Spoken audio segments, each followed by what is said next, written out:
जय हिंद दोस्तों आज के इस क्लास में हम लोग अध्ययन करेंगे कोशिका जो होती है वो कितने प्रकार की होती हैं। तो कोशिका जो है आपका मुख्य रूप से दो तरह की होती हैं, प्रोकैरियोटिक कोशिका और यूकैरियोटिक कोशिका। दोस्तों इससे पिछले वाले क्लास में हम लोगों ने अध्ययन किया था कि कोशिका किसे कहते हैं और सेल थियरी यानी कोशिकावाद किन किन वैज्ञानिकों ने दिया था और इसके क्या महत्व हैं और कैसे पता चली कि जो कोशिका है जीवन की आपकी संरचनात्मक क्रियात्मक इकाई है। इन सब के बारे में डिटेल से हम लोगों ने पिछले क्लास में अध्ययन कर लिया था। तो अब हम लोग समझते हैं कि जो कोशिका है दो तरह की होती है, पहला प्रोकैरियोटिक, दूसरा यूकैरियोटिक। इसका मतलब क्या हुआ, जैसे आपकी प्रो में समझिए पुअर यानी जो गरीब व्यक्ति होता है उसके पास अच्छे कपड़े नहीं होते हैं, अच्छे घर नहीं होते हैं, सारी सुविधाएं उसकी कंडम बेकार होती हैं। इसी तरह से जो आपकी प्रोकैरियोटिक कोशिका है इसके पास कोई अच्छी व्यवस्था नहीं होती है, यानी इसके अंदर प्रो मीन्स पुअर और पुअर मीन्स आपका न्यूक्लियस यानी प्रीमिटिव यानी इनसिफिशिएंट न्यूक्लियस, यानी इसका जो केंद्रक होता है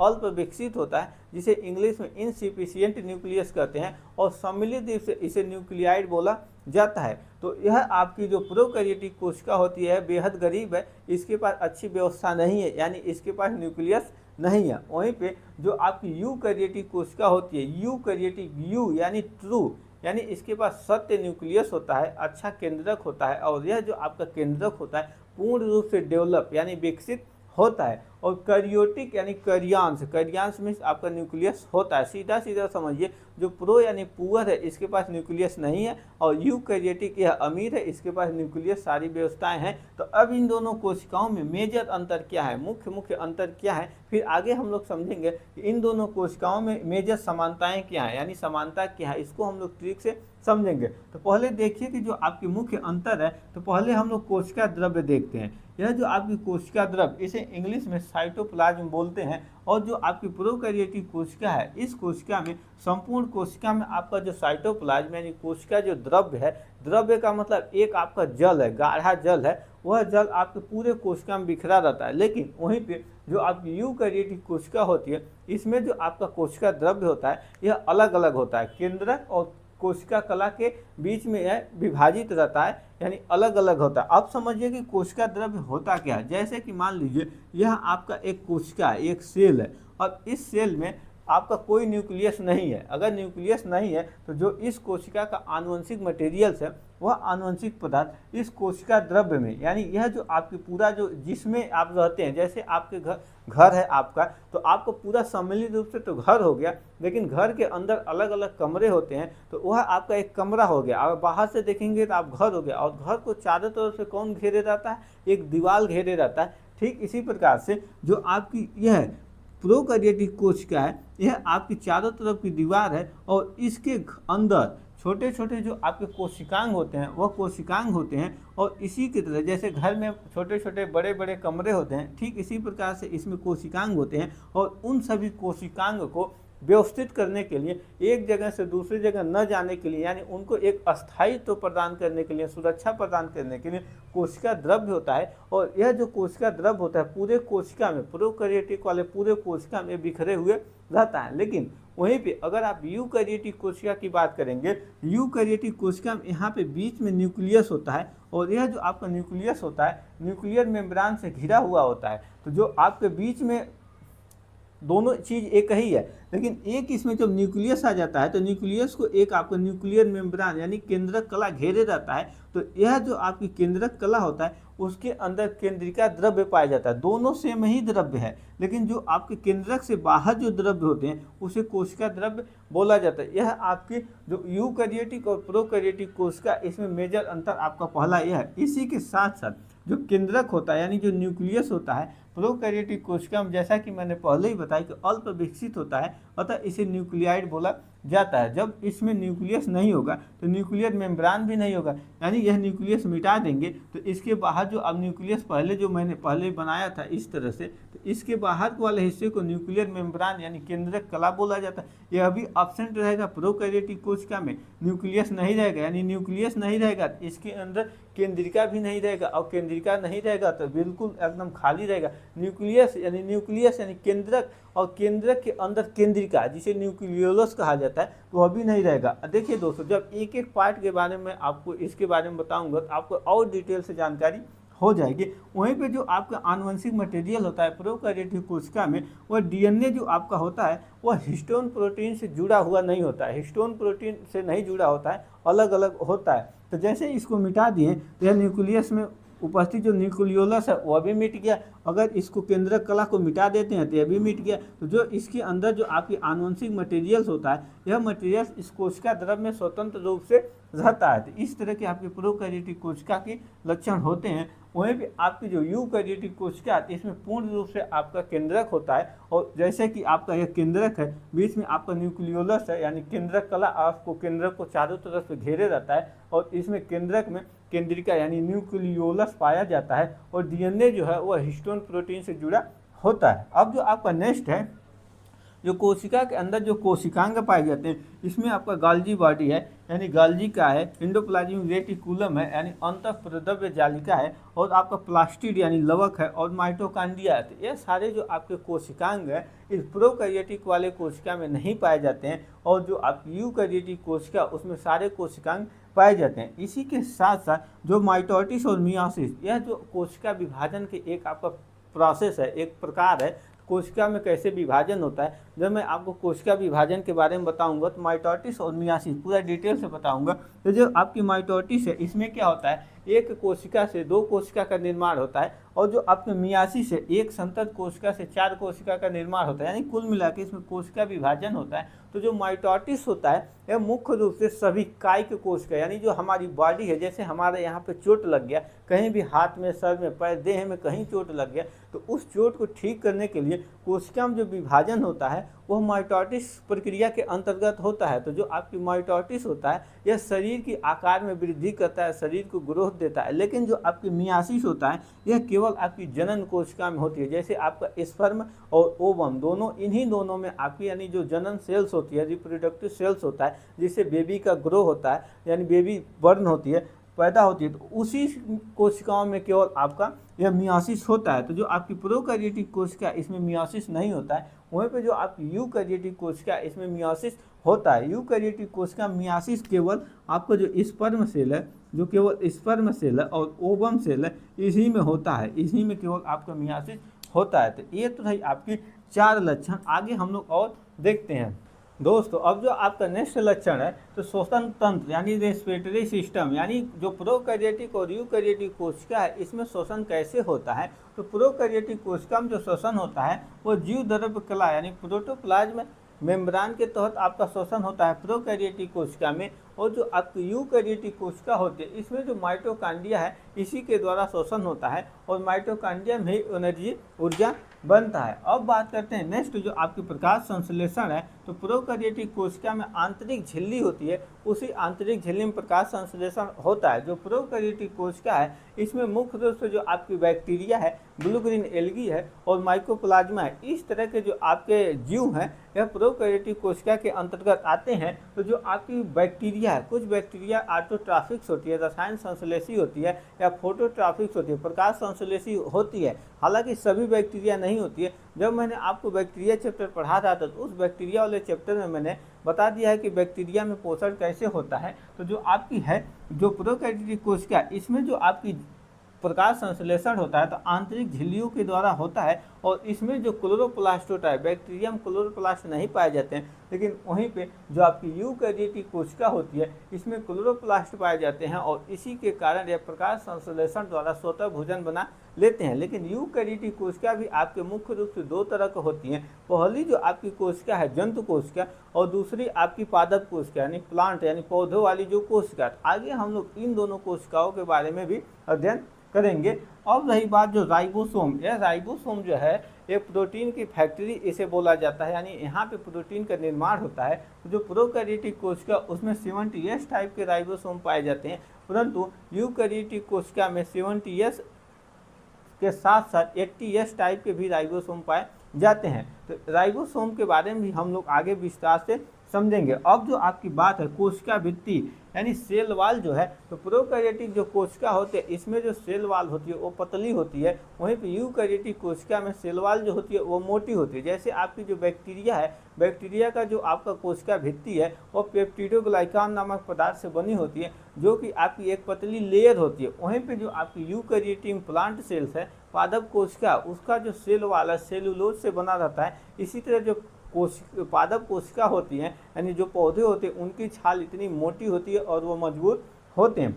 इसी के साथ साथ जो वैक्यूल यानी जो रिक्तिका होती है, तो प्रोकैरियोटिक कोशिका में जो वैक्यूल का मुख्य काम है पानी को अवशोषित करना, यानी पानी स्टोर करने का यह काम करता है, ताकि जब हमें और आपको प्यास लगती है तो समझ लीजिए हमारे वैक्यूल्स से हमारी कोशिका के जो रिक्तिका है वहाँ पे पानी की कमी हो गई है, इसलिए हम बार बार पानी पीते हैं ताकि कोशिका को सूखने से बचाया जा सके। तो वैक्यूल में ही पानी स्टोर रहता है। लेकिन जो आपकी प्रोकैरियोटिक कोशिका, इसमें वैक्यूल एब्सेंट रहता है, और यूकैरियोटिक कोशिका में आपकी जो वैक्यूल यानी रिक्तिका है ये पूर्ण रूप से उपस्थित होती है। अब लयन का है लाइसोसोम, यह कोशिका की आत्मघाती थैली है। तो यह कोशिका की आत्मघाती जो थैली है प्रोकैरियोटिक कोशिका में अनुपस्थित पाए जाते हैं। यूकैरियोटिक कोशिका में केवल जंतु कोशिका में लाइसोसोम पाए जाते हैं, पादप कोशिका में नहीं पाए जाते हैं। इसके अलावा जो आपकी लिंगी जनन यानी सेक्सुअल रिप्रोडक्शन जो होता है, तो प्रोकैरियोटिक कोशिका में अनुपस्थित या बहुत ही कम विकसित होता है।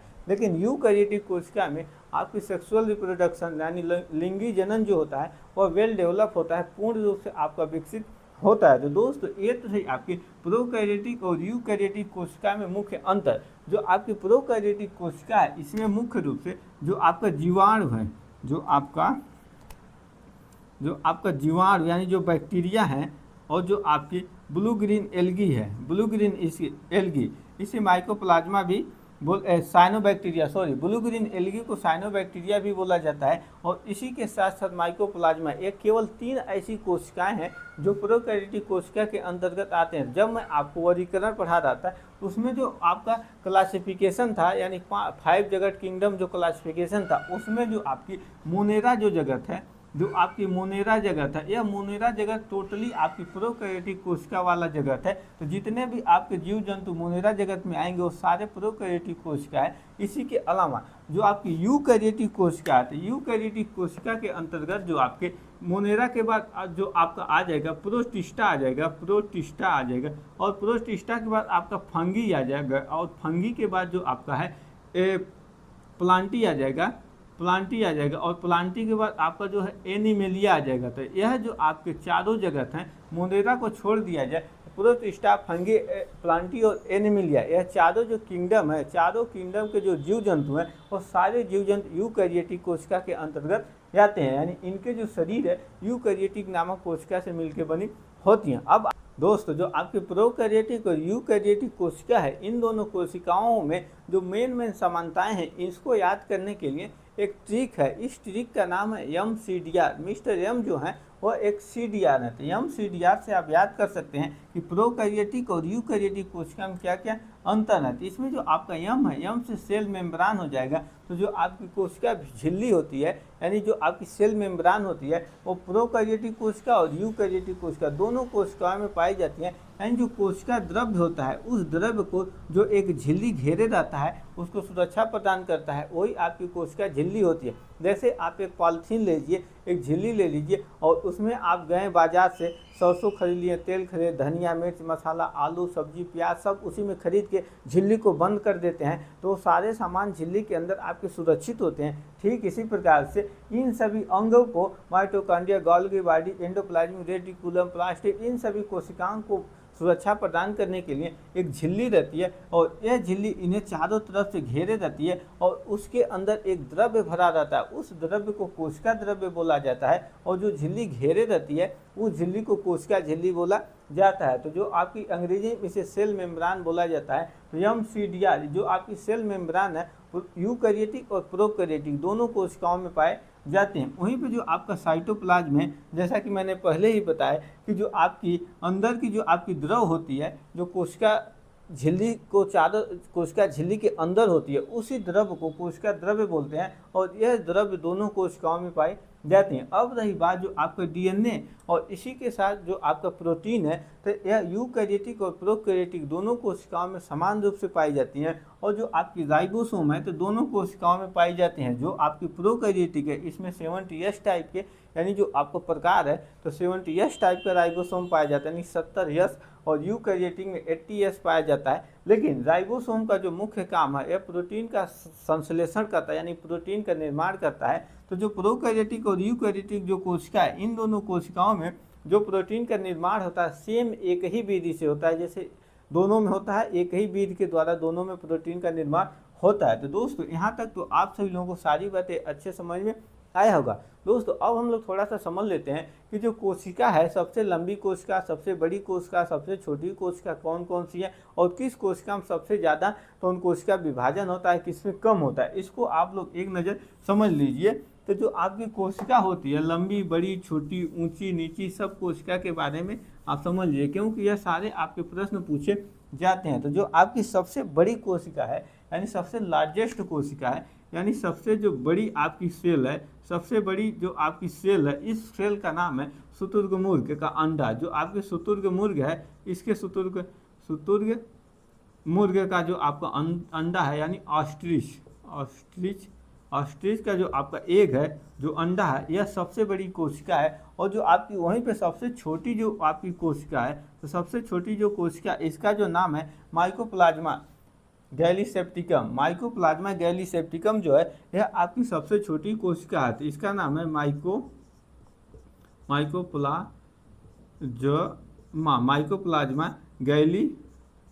गैलीसेप्टिकम। यह जो आपकी है सबसे छोटी कोशिका है। यह तो भाई ओवरऑल। अब हम लोग देखते हैं कि जो मनुष्य हैं इनमें सबसे बड़ी और सबसे छोटी कोशिका कौन है। तो मनुष्य में जो सबसे छोटी कोशिका है, वह आपके स्पर्म सेल है, स्पर्म सेल, यानी जो आपके स्पर्म है यह आपकी सबसे छोटी कोशिका है। वहीं पे जो मनुष्य हैं उनमें जो सबसे बड़ी कोशिका है तो ओवम सेल है, ओवम जो आपकी सेल है, यानी जो अंडाणु कोशिका है, यह सबसे बड़ी कोशिका है। तो जो स्पर्म सेल है यह मेल में पाया जाता है और ओवम सेल फीमेल में पाया जाता है। यह तो रही आपके मनुष्य में सबसे बड़ी और सबसे छोटी कोशिका। अब बात करते हैं कि सबसे लंबी कोशिका कौन है। तो जो सबसे लंबी कोशिका है, तो सबसे जो आपकी लंबी कोशिका, इसका जो नाम है नर्व सेल, यानी इसे न्यूरॉन बोल सकते हैं, न्यूरॉन सेल, न्यूरॉन कोशिका। यह जो आपकी न्यूरॉन कोशिका है मस्तिष्क में, हम लोगों के मस्तिष्क में पाई जाती है, यानी यह नर्वस सेल्स है। और यह जो आपकी कोशिका है सबसे लंबी कोशिका है, इसकी लंबाई लगभग 90 सेंटीमीटर के आसपास होती है। यह न्यूरॉन सेल्स है, सबसे लंबी कोशिका है। लेकिन एक कमी यह है कि इस कोशिका में विभाजन नहीं होता है, यानी इसमें सेल डिवीजन होता नहीं है। अगर आपके सर में चोट लग जाता है, आपके मस्तिष्क में चोट लग जाता है, तो मस्तिष्क में चोट लगने के बाद आपका मस्तिष्क फिर से रिकवर नहीं कर पाता। जैसे हाथ कट जाता है तो हाथ फिर से ठीक हो जाता है, लेकिन जो मस्तिष्क है यह नहीं ठीक हो पाता है, क्योंकि मस्तिष्क जो है वो नर्वस सेल से, न्यूरॉन कोशिका से मिलकर बना होता है और इस कोशिका में विभाजन नहीं होता है। तो मस्तिष्क को सुरक्षा प्रदान करने के लिए क्रेनियम नामक एक हड्डी होती है और उस हड्डी के नीचे एक झिल्ली होती है जिसे मेनिंजाइटिस झिल्ली बोला जाता है। और किसी व्यक्ति को उस झिल्ली में चोट लग जाता है तो मेनिंजाइटिस रोग बोला जाता है। अब रही बात जो आपकी सबसे तेज विभाजन वाली कोशिका कौन है, तो जो आपकी लीवर सेल है, यानी यकृत जो कोशिका है, यह यकृत कोशिका में सबसे अधिक विभाजन होता है। अगर आपके यकृत में चोट लग जाता है, इन्फेक्शन हो जाता है, तो इतना जल्दी इसमें रीजनरेशन होता है कि यह आपका यकृत जल्द से जल्द स्वस्थ हो जाता है। दोस्तों यहाँ तक तो आप सभी लोगों को क्लियर हो गया होगा। अब आगे की क्लास में हम लोग समझेंगे कि कोशिका के कितने भाग होते हैं और जो आपकी प्रोकैरियोटिक और यूकैरियोटिक कोशिका, इसका तो अंतर आपको समझ में आ गया होगा। अब जो आपकी यूकैरियोटिक कोशिका में मुख्य रूप से दो कोशिका को हम लोग पढ़ेंगे। पहला जो आपका कोशिका है पादप कोशिका है और दूसरा जो है आपका जंतु कोशिका है। तो जो आपकी पादप कोशिका इसे हम लोग बॉटनी में पढ़ते हैं और जो आपकी जंतु कोशिका इसे जूलॉजी में पढ़ते हैं। ज़्यादा इसमें अंतर नहीं है। तो इन दोनों कोशिकाओं में क्या क्या अंतर है इसको भी हम लोग आगे के क्लास में एक एक करके विस्तार से समझ लेंगे। लेकिन आप यहाँ एक चीज़ और जान लीजिए कि जो कोशिका, यह दोनों कोशिका है या प्रोकैरियोटिक कोशिका, इसके कितने भाग होते हैं। तो इन कोशिकाओं के मुख्य रूप से जो आपके 3 भाग होते हैं। जो आपकी सेल है इसके मुख्य रूप से 3 भाग होते हैं। तो पहला जो आपका भाग है वह जीव द्रव्य है, जिसे प्रोटोप्लाज्म बोला जाता है। और जो आपका दूसरा भाग है वैक्यूल यानी जिसे